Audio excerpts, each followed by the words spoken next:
Hello and welcome to another Talking To episode. I'm your host Teddy, and today I'm being joined once again by Hayden. And today we can talk about the TMNT 2003 Season 2 Episode 9 Reflections. So what do you think about this episode briefly? Or or is there anything you actually say about this episode? To be honest, I can't really say much because everything that was in this episode has already been said. But briefly though, I thought it was a nice little refresher episode and just a nice refreshing pause within the series. Just a nice refreshing pause, a nice break from the chaos and the action. You have to say that while this episode isn't bad, I just feel as though like this episode is a good reflecting episode to look back on what's happened, to see like, oh shit, like there's lots really happened with the Shredder and Turtle and stuff like that. And I think it's really good on that front, but at the same time, we've already seen it, and I think that this episode does a really great job of just making you want to go back to watch those episodes more than this episode. So, yeah, okay, so, so we really need to talk about pretty much everything new, because there's not going to be too much we can talk about. So the opening bit, with the monologue bit with Splinter, and we do get Steel Toes in Shredder's hand fighting off all the variety of different villains. Anything to say about that? Please say something. To be honest, it was pretty cool to see all the villains there in one scene. So you got like the purple dragons, you got the foot ninja, you got the tech ninja, the stealth ninja, and then you've got the emerald ornament ninjas. I really don't know what to call them. Oh, foot mystics. That's the one, thank you. Orphomystics. Yeah, Orphomystics there as well, which was pretty cool. And then, of course, you got Shredder as well. And to be honest, I thought it was going to be like foreshadowing for a larger battle, but unfortunately it wasn't. But to be honest, I don't really have too much to say. It was a cool scene. It was a cool foreshadowing scene, but apart from that, there wasn't really much to go on. Yeah, to say that with this bit here, it was like pretty cool to see all the villains there, and just makes me wish that we did get some of this where I just got to see everybody go up against the Turtles. Like there is a scene later in the show, season 4, where we do get to see like a big lineup of like pretty much every major villain there, but they just don't do anything, they just stand there. So this is the closest thing we do get to a big rogues gallery team up kind of thing, which is, it is really cool to see them all there, but at the same time it's really disappointing because it's not like an actual real thing, and also we're just fighting some more just, oh yeah, here's a weapon, oh no, you're not really there, oh well. And then even seeing like the big Shredder, like it's cool, but at the same time it's I don't know really, but yeah. Okay, so then for the next bit, we do get to see a pretty cool not montage. We do get to see like, a training bit. We do get to see Splinter training with the Turtles, being blindfolded and stuff like that. What do you think about that scene there? To be honest, it was really cool to see the farm. Stacy's farm? What am I going on about? Casey's farm? Casey's farm, thank you. Stacy, who's Stacy? Casey, there we go. Casey's farm. It was really cool to see the Turtles go back to Casey's farm and just recuperate after the whole chaos that happened last episode and how they barely survived. But yeah, no, it was really cool to see that environment again, and it was nice to see Casey and April just chilling out together, and it was just really cool to see the Turtles relaxed, and of course they're never recuperating, they're never resting, they're always training. So it was nice to them to see they're in a nice calm environment. They're not always stressing or worried about who's going to come after them next. So there's that to say.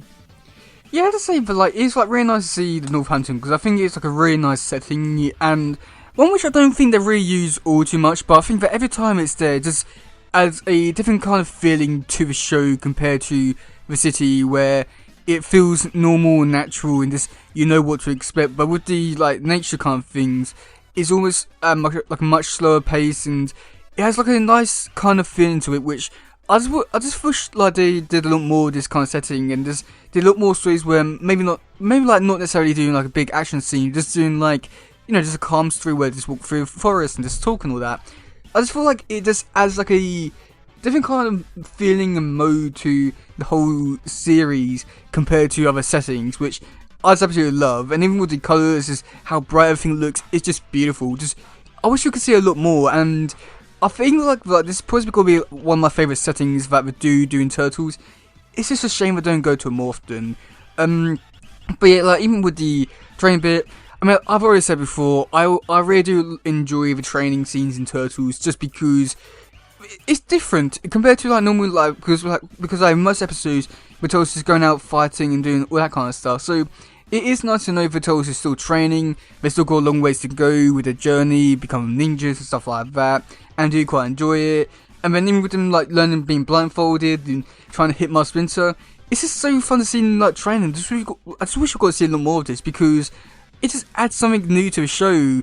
And it's a shame, which I feel like after this they do pretty much get rid of the training scenes, which is really disappointing because they're just so great.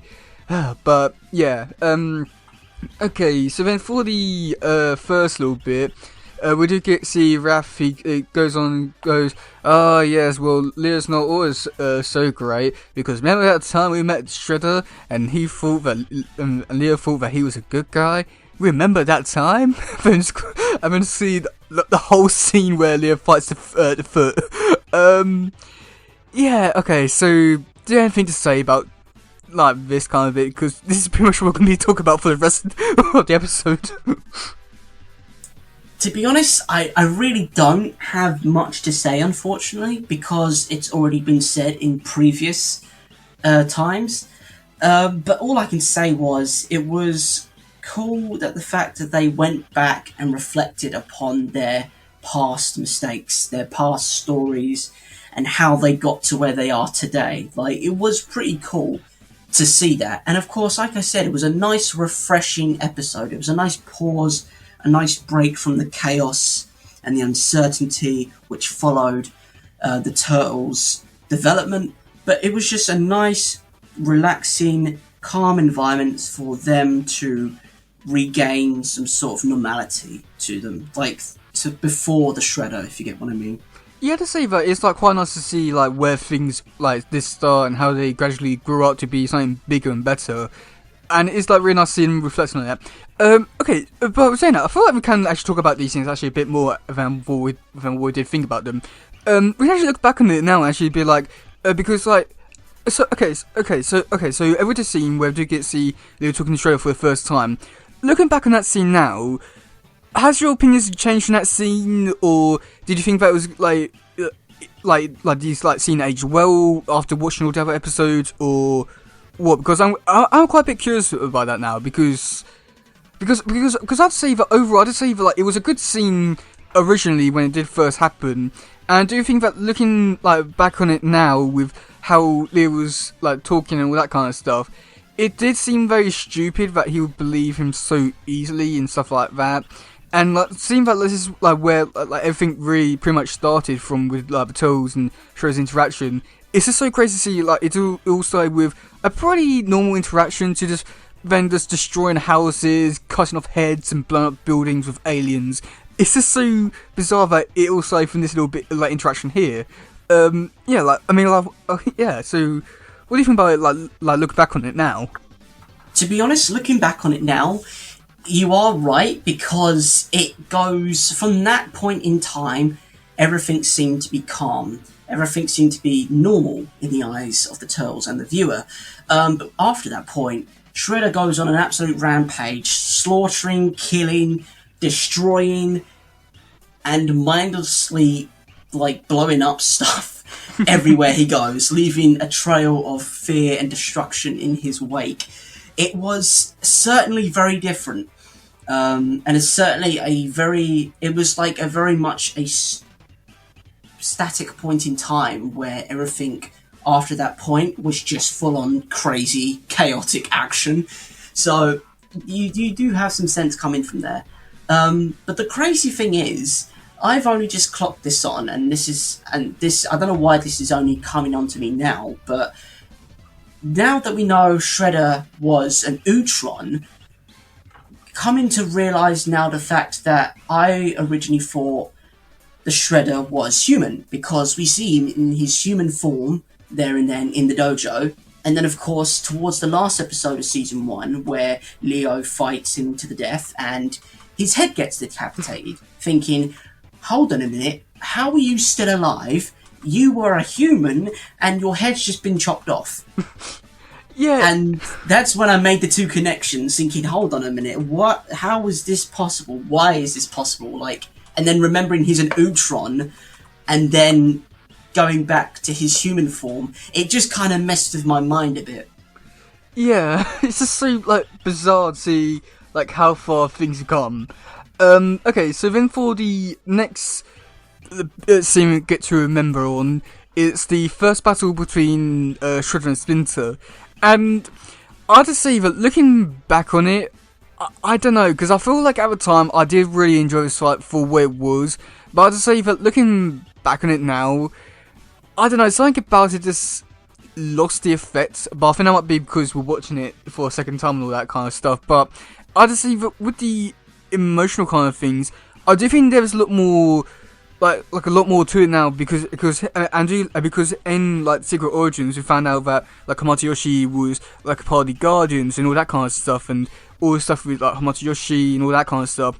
I do think that it did make this scene more emotional, but at the same time I do feel like looking back on the scene now compared to other fights we've got with Shredder and Splinter, it does feel a little bit weak. But I mean I do feel like it's good and bad for both of those reasons. So yeah, anything to say about those scenes?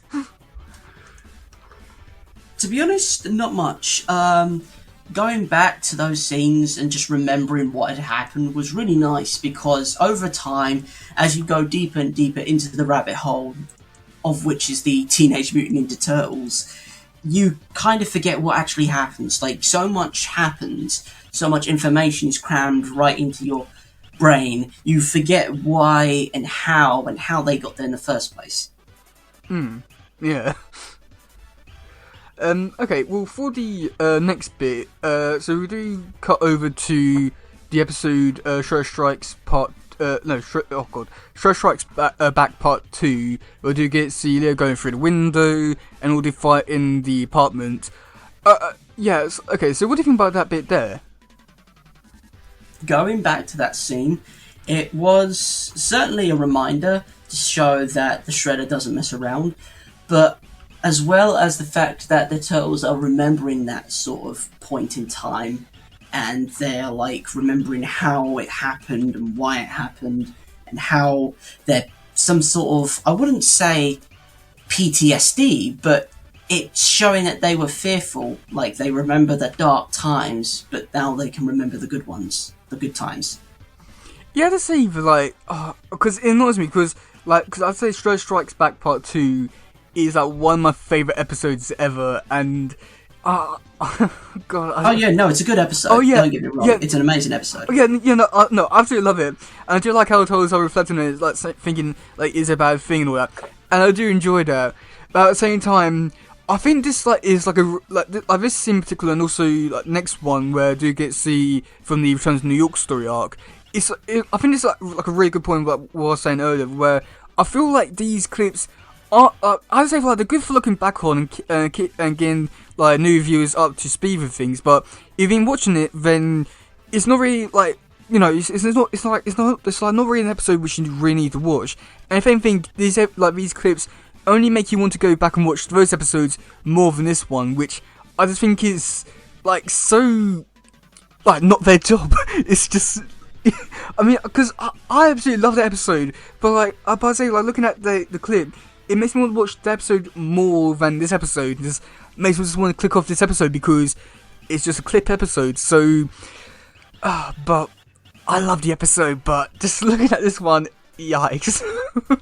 Yeah, no, it certainly was. This episode was a bit of a letdown in my eyes, and it's not particularly my favourite because nothing interesting or new is happening. They're just reflecting. But like I said before, it's a nice, calm episode. It's a nice pause and a nice break from it all. Yeah, I mean, I don't think it's bad. I just feel like I don't know, because I feel like this episode's only good for people who aren't caught up on the show. But looking back on this episode now, 20 years later, and people were only watching it in order and stuff like that and binging the show, it does seem really weird to have an episode like this. Okay, yeah.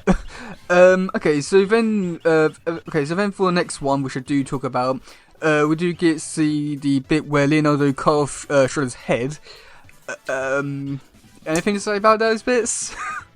To be honest, I think I've already covered this, and it was a cool thing to go see.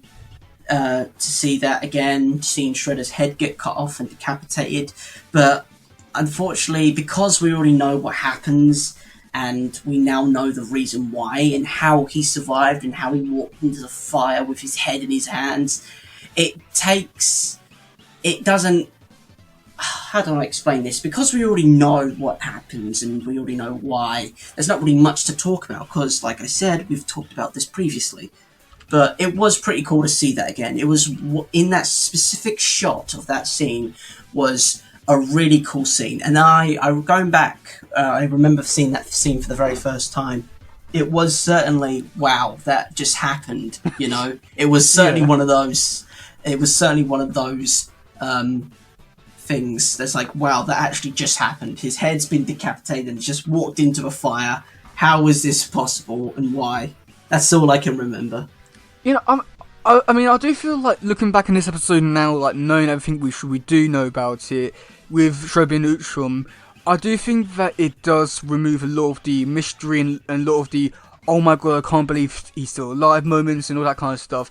I do think that knowing the like secrets behind Shredder, I do think it does ruin this scene quite a bit. But I do think that this scene is still like one of the coolest ones where you do get to see the cut off his head. I think that bit is still amazing, incredible, but I think that knowing like everything about him, it just ruins a lot of the mystery and everything about that, because I think that like other episodes which didn't really too much into the mystery, they sort of hinted at it, because I think like, the only other time which I remember doing that was the Darkness on the Edge of Town, where they hinted at the Shredder suit, which I thought that was pretty cool, and did hint at the mystery of that. But I'd say that because knowing about the history and mystery of the Shrill and all that, it does take away a lot of mystery from that scene. That makes sense. Yeah. Yeah. Okay, so then after that, which is possibly the weirdest clip, we do get to see a scene from the last episode when the building was about to explode and to find out about Sherelle. Anything to say about that you haven't said already?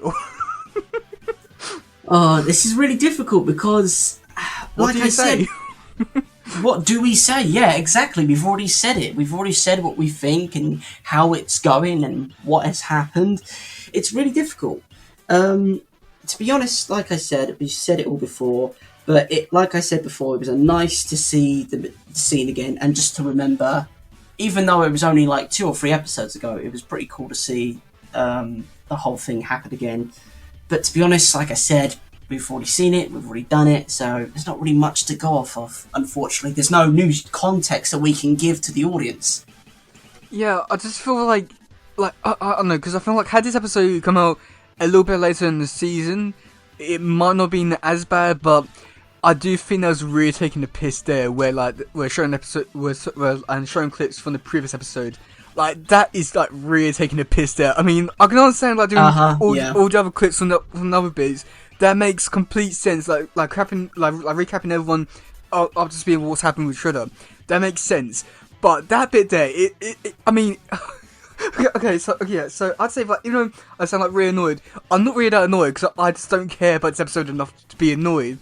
But that bit there was just really taking a piss there in terms of like how lazy they were with like showing clips. Had they shown anything else, it might not have been as bad. Or had this episode come out later, it might not have been as bad. But that is really taking a piss. It certainly is, to be honest. Like, I think they just had a day. It's like, okay, I can't be bothered. Let's just make a recap episode and just put some clips in that were important to the first few seasons, and let's just call it a day. You know, that's kind of how it went. I think. I don't blame them, but at the same time, like literally the last episode, it's either like people are really forgotten and really are that stupid that and forgotten what happened in the last episode, or something completely else. But yeah.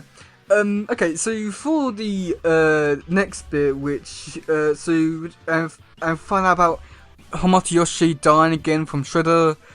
They didn't add anything to that either. Do you want to say anything about that? This is really difficult because. What do we say? I don't know. It's really difficult because, unfortunately, we've already seen it. We've already said it, and it's just really difficult because it really. God, I'm trying to picking at my brain, seeing what we can think and seeing what we can come up with. Seeing Hamato die again was, unfortunately, like it was. We've seen it all before. It was a sad scene. We see the emotions, and we see how it's affected the Turtles. But of course, actually, there is something to say. It did affect Master Splinter because as he was recalling the information, you could see in his face that he was sad and how he spoke and how he sat. He was shocked by it. He had some sort of trauma, some sort of PTSD behind it. And him to reflect and open up to his sons about the whole story in the first place showed some courage in the fact that he went through something traumatic and he has the ability and courage to say that and just to remember his master as he wanted to remember him and to carry on his legacy. And to also remember that he's an Utron Guardian as well, which throws another mix into the story, which highlights the fact that this is all interconnected. Master Yoshi, Shredder, Splinter, TCRI, the Turtles, it was all connected because of the Utron. The Utron were responsible for the creation of TCRI. TCRI was responsible for the creation of the Turtles. I'm going to stop you right there because we'll be talking about that in just a second. Yeah. Yeah, you know, I'd say like with the Hamato team, I do think that like now knowing the stuff about him being a guardian and stuff like that, it does add like a new like mystery and all that kind of stuff to his life and all that, and it does add like a more emotions to that scene. But at the same time, because you don't really know dude from all too well, or him, or and even like Masayoshi himself, we don't really know him too well. But I think it does add like a new kind of like sympathy towards the character and stuff like that.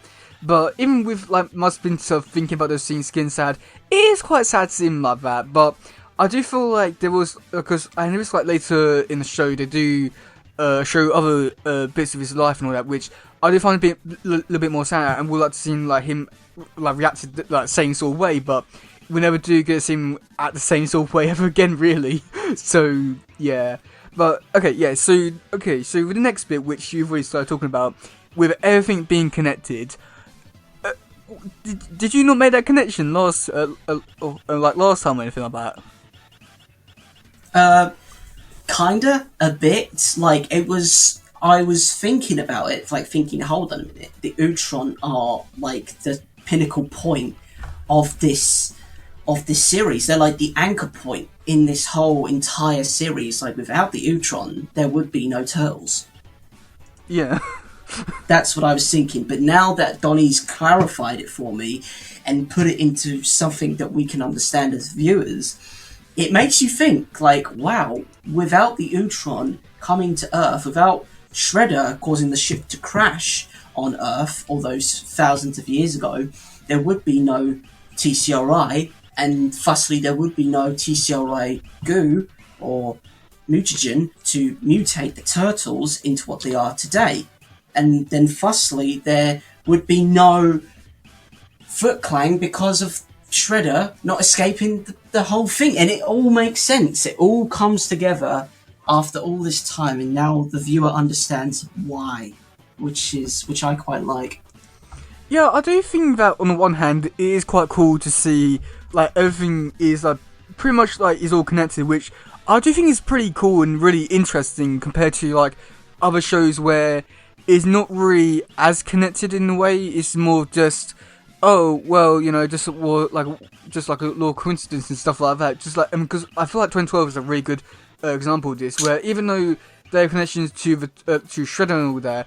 They didn't have any connections to like the Krang. But I like how in this one it's all connected in so many fascinating different ways, which you don't really realize until like it's just just like a few episodes in. Just like, oh shit, and that is it's really fascinating compared to like other versions of the Turtles where it's just more just, oh, what a coincidence and all that kind of stuff. Because I do feel like, I mean, I just like some characters like Han, Casey, April, Baxter, who don't really necessarily have anything to do with Turtles. That's not really like my main issue with that bit there. But like Shredder, and Utroms and how they're all creative, and Splinter, Masayoshi. It's all just so fascinating and interesting. And also like combine that back to from the underground stuff with that bit there where I do explore the history of the world a bit more, but and that also ties into Shredder there.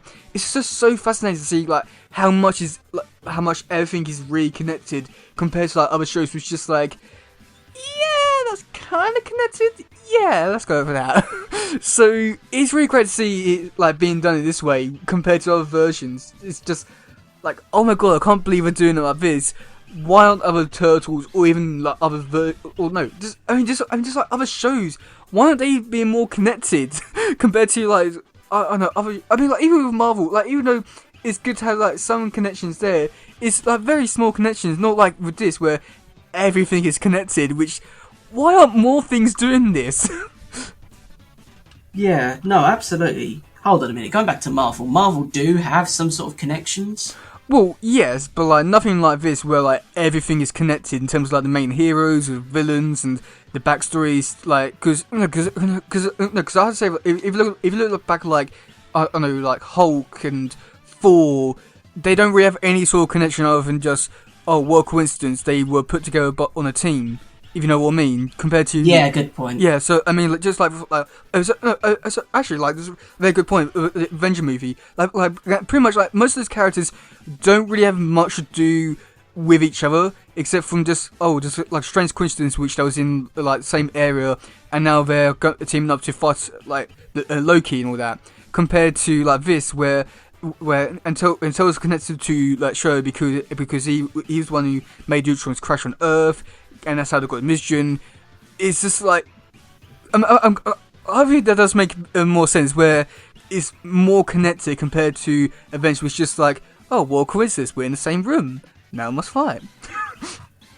Yeah, no, that does make more sense, but this series is very well connected, unlike, of course, the MCU. Like, the MCU, don't get me wrong, we've got, like, the TVA and all that, which combines everything together and opens up a whole new can of worms in regards to the MCU. Yeah, I'd say for like Marvel, it does look like a good job at connecting this stuff with other properties, but when you really look into it, it's just more of just, oh, what a coincidence that Hulk was there to fight Loki. Despite those characters having nothing to do with each other, they're just there.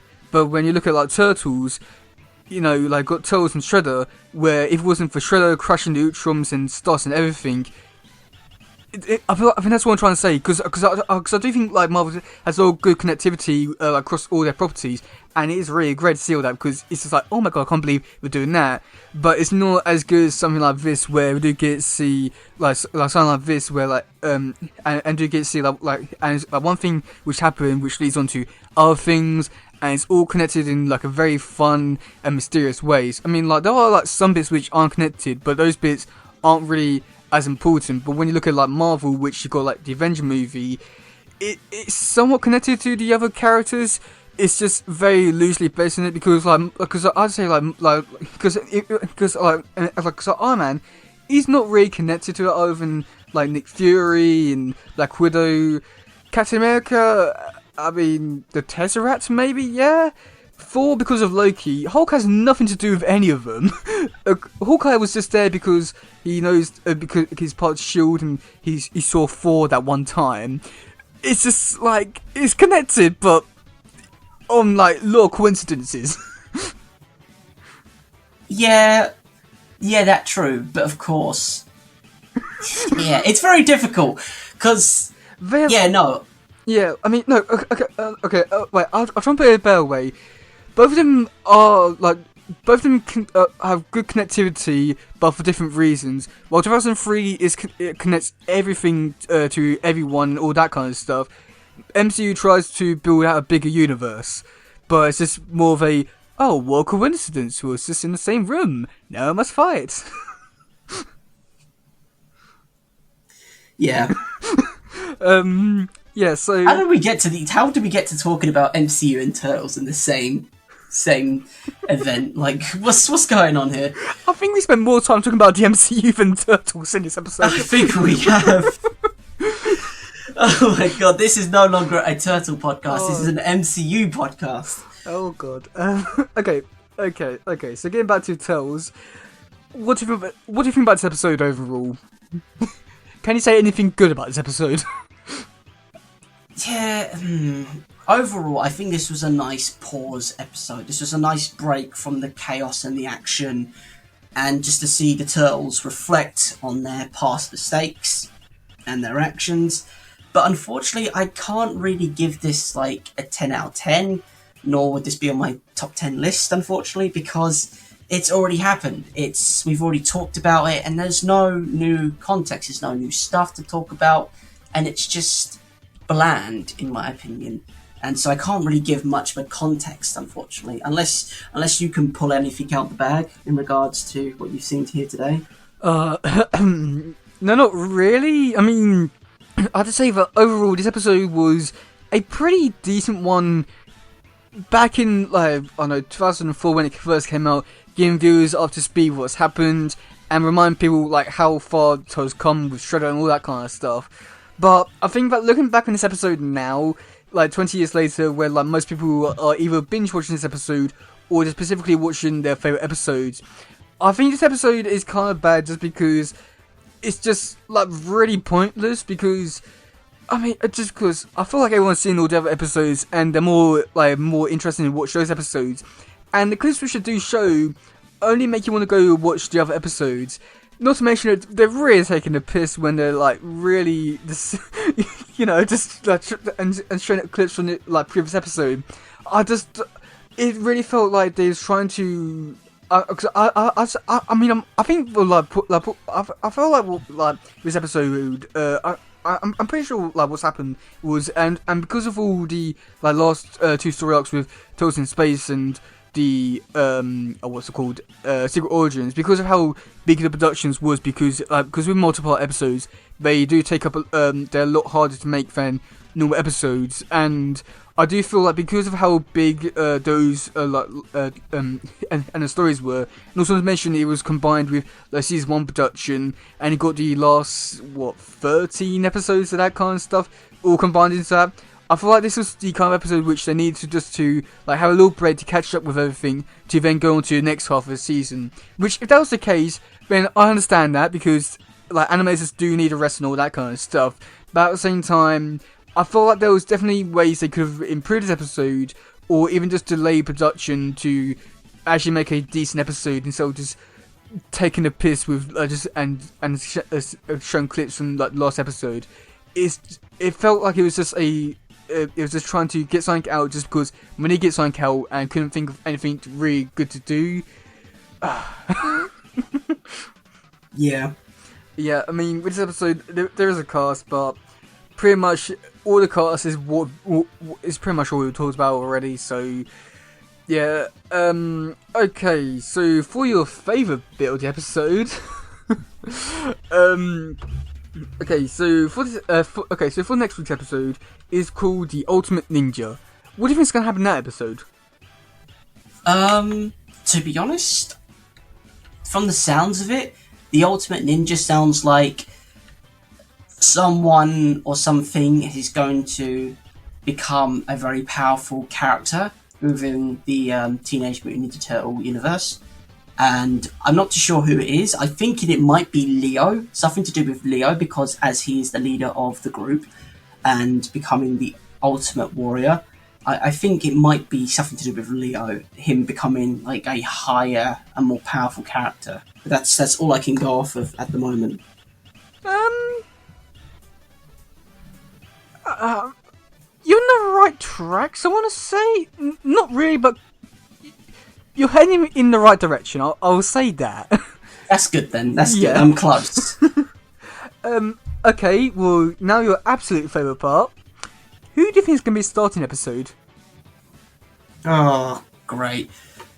You can do it. I want to say Leo, But I know it's not going to be Leo. It's not going to be Leo, is it? I don't know. Do you think it's Leo? I think it might be Leo. You are correct. Oh my god, really? Yep, it won't last for long. Oh my god. Leo. Leo was the one. I'm so... literally, I was thinking, oh my god, is it Leo? Is it not Leo? But when you said, are you sure? That's when I said, okay, yeah, it's Leo, because you're making me question myself. Well, yeah, okay, so, yes, okay, so if you can't tell, next week's episode is a very Leo-focused episode. Yeah, I can now piece it together. It's like, yeah, that's definitely Leo. Yeah, okay. It has Leo written all over it. Yeah, do you have anything else to say about this episode, or... Not really. I've said what I've Do you needed want to to say. end it all? Whoa. Yeah, no, unfortunately, I don't have anything else to say. I've said what I've needed to say, and of course, we've said it previously in other episodes, so I think I'm all done for this podcast. Okay. Yeah, I don't know anything else really to say. So, yeah, that's gonna be it for today, guys. If there's some, please share. Let's just grab all the stuff. Goodbye, yo. Bye. Bye!